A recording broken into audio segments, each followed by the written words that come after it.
Okay.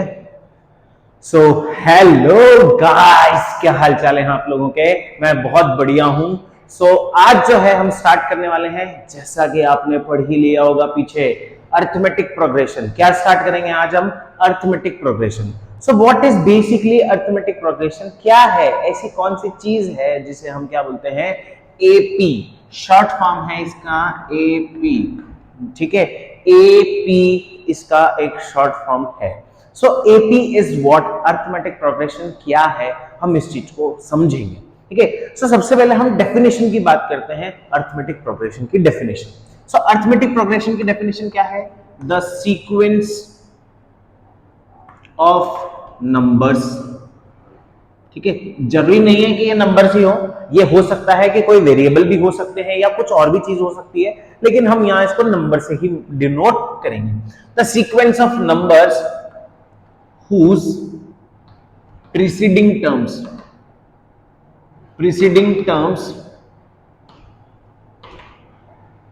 differ by, या इसको हम यूं लिख सकते हैं whose consecutive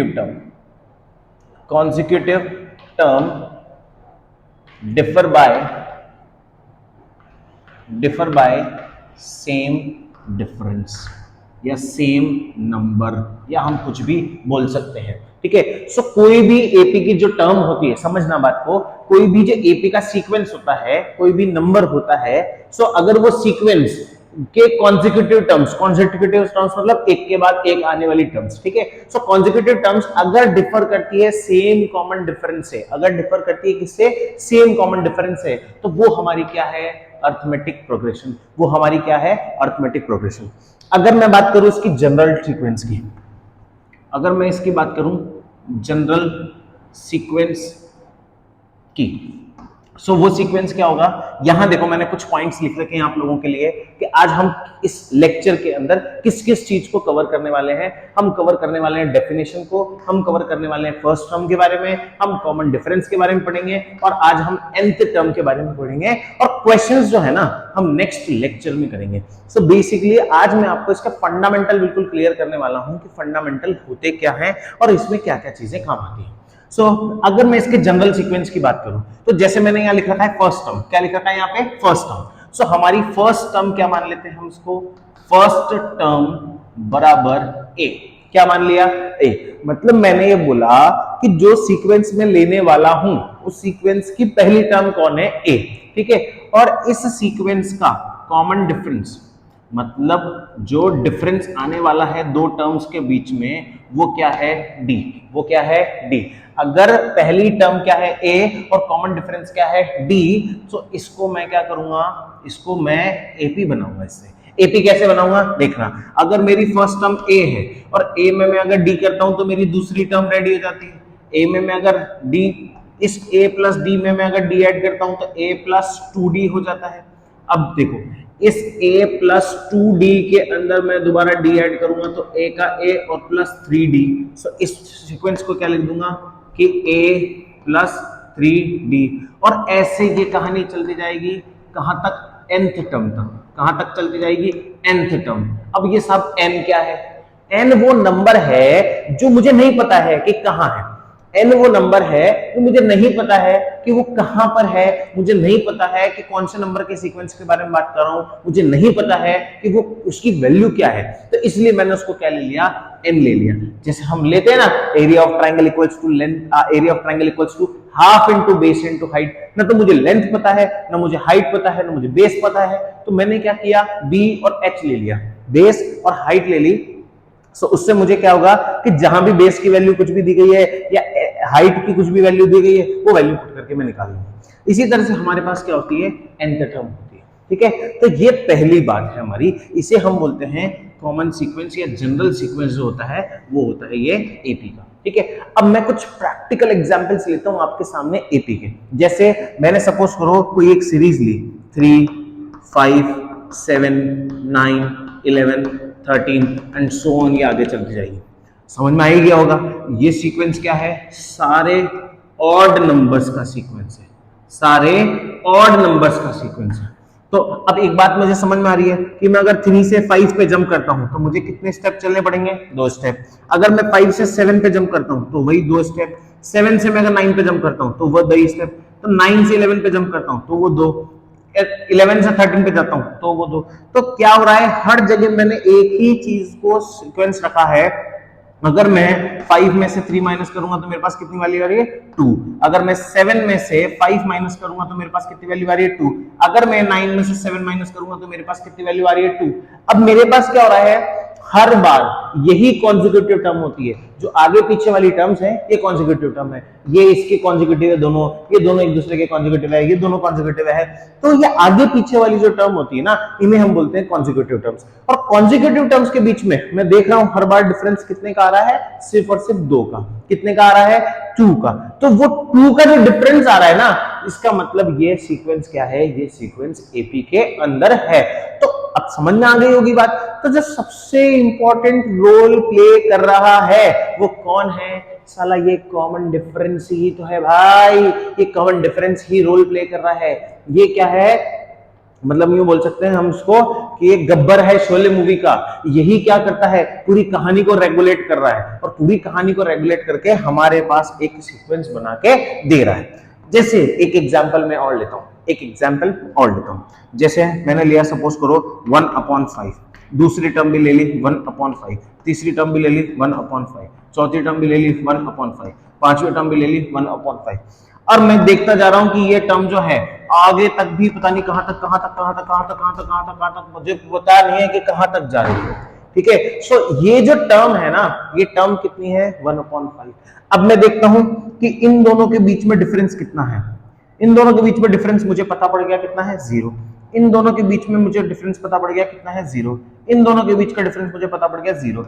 इन दोनों के बीच का डिफरेंस मुझे पता पड़ गया 0। हर बार मेरे को क्या मिल रहा है, डिफरेंस दो टर्म्स के बीच में। इन दोनों टर्म्स के बीच का डिफरेंस, इन दोनों टर्म्स के बीच का डिफरेंस, इन दोनों टर्म्स के बीच का डिफरेंस, इन दोनों टर्म्स के बीच का डिफरेंस। हर बार मुझे डिफरेंस कैसा मिल रहा है, तो हमारा गब्बर कितना हो गया, 0। हमारा गब्बर कितना हो गया, 0। और अगर हमारा गब्बर 0 है तो इसका मतलब अगर हमारा गब्बर सब जगह पे क्या है, एक जैसा है, हो नया नाम आ गया, ये हमारा क्या है, गब्बर। ठीक है, ये हमारा क्या है, गब्बर। और हमारा गब्बर अगर 0 है, ठीक है, तो ये गब्बर क्या करेगा, बसंती को नचाया जाएगा, नचाया जाएगा, नचाया जाएगा। ठीक है, सो ये गब्बर जो है ये 0 अगर आ जाता है, मतलब कॉमन डिफरेंस अगर सेम आ जाता है हर सीक्वेंस के लिए, हर कॉन्जिक्यूटिव टर्म के लिए, तो ये क्या है, ये अरिथमेटिक प्रोग्रेशन है। ठीक है, सो देखो अब इसमें क्या होता है कि इसमें इस चीज को समझने के लिए मैं आपके लिए एक दो एग्जांपल्स और लेता हूं। Let me clean it first.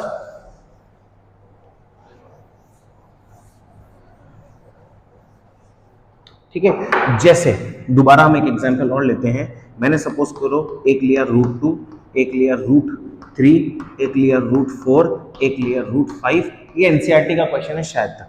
ठीक है, प्रोबेबली एनसीईआरटी का क्वेश्चन है। अब देखो इन दोनों के बीच का डिफरेंस, ये दोनों नंबर कैसे हैं, इर्रेशनल नंबर।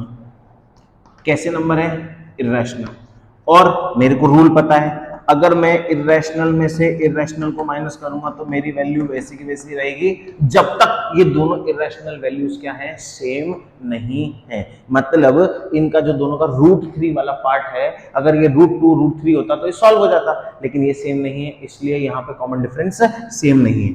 हर बार कॉमन डिफरेंस क्या हो रहा है, सेम नहीं आ रहा। ठीक है, ये √4 जो होगा ये किस में कन्वर्ट हो जाएगा, √2 में। तो √4 माइनस √3, ये कितना हो जाएगा, 2 माइनस √3। इसका मतलब ये और ये डिफरेंस क्या है, सेम नहीं है, इसलिए हमारा गब्बर यहाँ पे सेम नहीं है, इसलिए शोले मूवी नहीं बनाएगा। कौन सी मूवी नहीं बनाएगा, शोले। मतलब कौन सी टर्म नहीं बनाएगा, ये एपी का सीक्वेंस नहीं बनाएगा। मतलब ये चीज हमारी एपी में नहीं है। लेकिन अगर मैं बात करूं किसकी, √2, √8, √18, √32 एंड सो ऑन। और मैं डेफिनेटली कह रहा हूं कि ये एनसीईआरटी का क्वेश्चन है, ये एनसीईआरटी का क्वेश्चन है।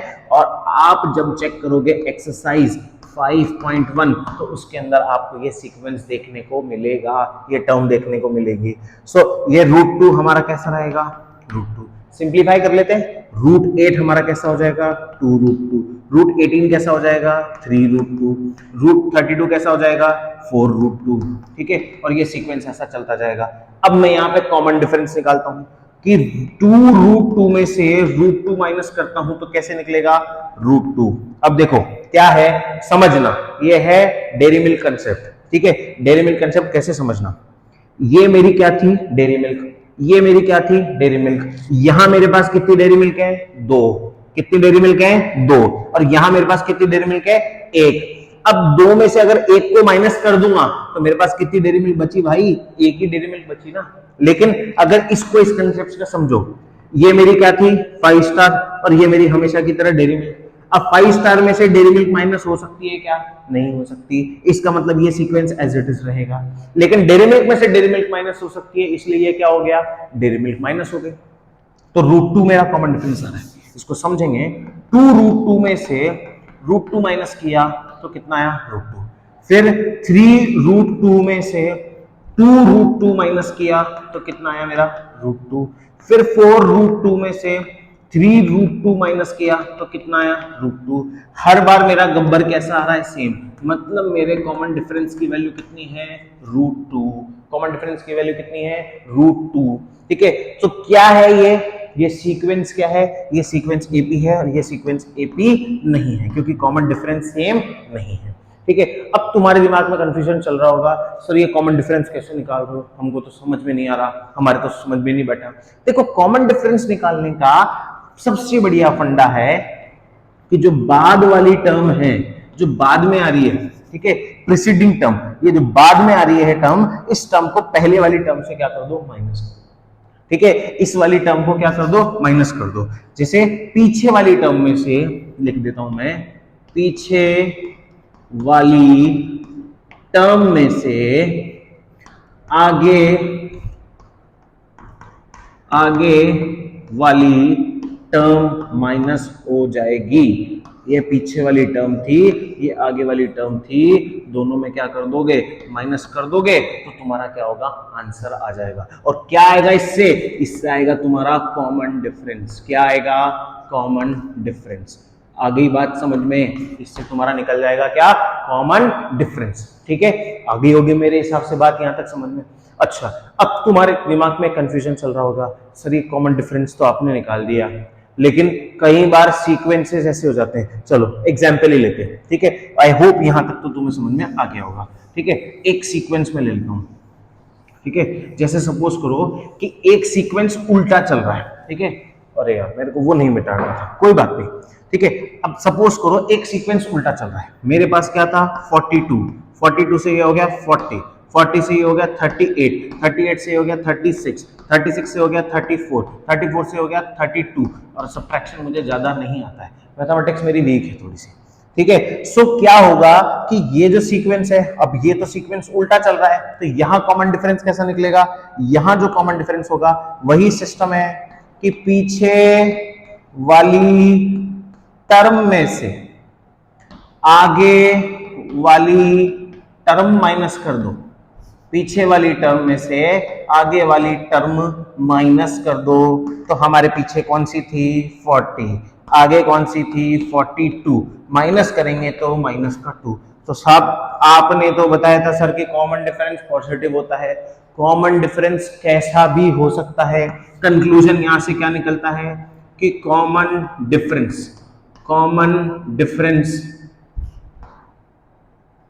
may be positive, may be negative, may be fraction, may be decimal, may be zero, may be integer, कैसा भी हो सकता है, whole number, natural number, real number, कुछ भी कह दो तुम, कैसा भी डी हो सकता है। ठीक है, तो ये क्या है, ये कहानी हमारी किसके बारे में, कॉमन डिफरेंस के बारे में। तो देखो सीधी सी बात समझ में आ गई, ये हमारी कौन थी बसंती को कौन नचा रहा था गब्बर। ठीक है, और क्या बना रहा था शोले मूवी। मतलब हमारी फर्स्ट टर्म में से कॉमन डिफरेंस जो है वो पूरी एपी को रेगुलेट कर रहा है और एपी बना रहा है। पहली टर्म कुछ भी हो सकती है, कॉमन डिफरेंस कुछ भी हो सकता है, negative, positive, zero, rational, irrational, ठीक है, कुछ भी हो सकता है, ठीक है। और ये हमारा कॉमन डिफरेंस निकालने का पूरा क्या हो गया, मेथड हो गया। कॉमन डिफरेंस समझ में आ गया। अगर सीक्वेंस में कॉमन डिफरेंस सेम आ रहा है हर बार, अगर कॉमन डिफरेंस सीक्वेंस में सेम आ रहा है हर बार, तो वो क्या है, अरिथमेटिक प्रोग्रेशन। और कॉमन डिफरेंस सेम नहीं आ रहा तो वो अरिथमेटिक प्रोग्रेशन नहीं है, बिल्कुल भी नहीं है, बिल्कुल भी नहीं है, ठीक है। तो इस तरह से ये हमारी अरिथमेटिक प्रोग्रेशन का एक बेसिक फंडा क्लियर होता है। अब कहोगे कि सर आपने एक चीज और लिख रखी है, सर nth टर्म क्या होती है, तो देखो हम इस nth टर्म को इस जनरल सीक्वेंस से ही निकालेंगे। ये जो nth टर्म है ना हमारी, इसको हम जनरल सीक्वेंस से ही निकालेंगे, कि ये जो जनरल सीक्वेंस है हमारा, इससे ही निकालेंगे। एपी की पहली term denoted by A1, AP की पहली term denoted by A1, AP की दूसरी term denoted by A2, AP की तीसरी term denoted by A3, AP की चौथी टर्म डिनोटेड बाय A4। तुम्हें यहां तक तो कहानी नहीं समझ में आई होगी, लेकिन यहां से कुछ कुछ समझ में बैठा होगा। तीसरी टर्म में 2D है, दूसरी टर्म में 1D है, फर्स्ट टर्म में 0D है, चौथी टर्म में 3D है। मुझसे कोई बोले आगे कि सर आप इसकी फिफ्थ टर्म बनाओ, तो A प्लस 4D, ये कितनी हो गई, AP की fifth term. A plus 5D, ये कितनी हो गई, AP की sixth term. A plus 6D, ये क्या हो गई, AP की सेवेंथ टर्म, ठीक है, A7। तो इसकी सर nth टर्म क्या होगी, nth टर्म क्या होगी, A हमेशा लग रहा है, प्लस हमेशा लग रहा है, 7 निकालना था तो क्या हो गया, 6, मतलब जो भी n की वैल्यू होगी उसमें से एक माइनस कर देंगे और d से मल्टीप्लाई कर देंगे, ठीक है। तो ये किसका फॉर्मूला हो गया, an का। मतलब जैसे हमने लिखा था AP की फर्स्ट टर्म, AP की सेकंड टर्म, AP की थर्ड टर्म, AP की फोर्थ टर्म, AP की फाइव टर्म, AP की सिक्स टर्म, AP की सेवन टर्म, इसी तरह से AP की n टर्म बराबर A plus n minus 1 into D, क्योंकि थर्ड टर्म में 3 में से 1 माइनस करके d, फोर्थ टर्म में 4 में से 1 माइनस करके d, फिफ्थ टर्म में 5 में से 1 माइनस कर दिया, सिक्स में 6 में से 1 माइनस कर दिया, सेवेंथ में 7 में से 1 माइनस कर दिया। तो nth में भी तो साहब हम यही करेंगे। AP की nth टर्म क्या होगी, A plus n minus 1 into D, clear, ठीक है। सो इसी तरह के जो क्वेश्चंस हैं तुम्हारे सॉल्व होंगे। और इससे पता है तुम क्या कर सकते हो, इससे तुम एक्सरसाइज 5.1 और 5.2 कंप्लीट कर सकते हो इसी फॉर्मूले की हेल्प से। बस तुम्हें जो प्रॉब्लम आएगी वो थोड़ा सा सीक्वेंसेस की प्रॉब्लम आएगी, ठीक है। मतलब जो क्वेश्चंस हैं, क्वेश्चंस के बेसिक अगर ध्यान से देखोगे तो तुम इस पूरे फॉर्मूले की हेल्प से पूरी एक्सरसाइज कर लोगे, ठीक है। नेक्स्ट लेक्चर में हम इसके जो एक्सरसाइज 5.2 के कुछ इंपॉर्टेंट क्वेश्चंस हैं वो हम नेक्स्ट लेक्चर में डिस्कस करने वाले हैं, ठीक है। सो ये एपी के बारे में एक बेसिक फंडा लॉजिक है। आई होप आप लोगों को समझ में आ गया होगा, ठीक है। सो मिलते हैं आपसे बहुत जल्द एपी के नए लेक्चर के साथ। Thank you.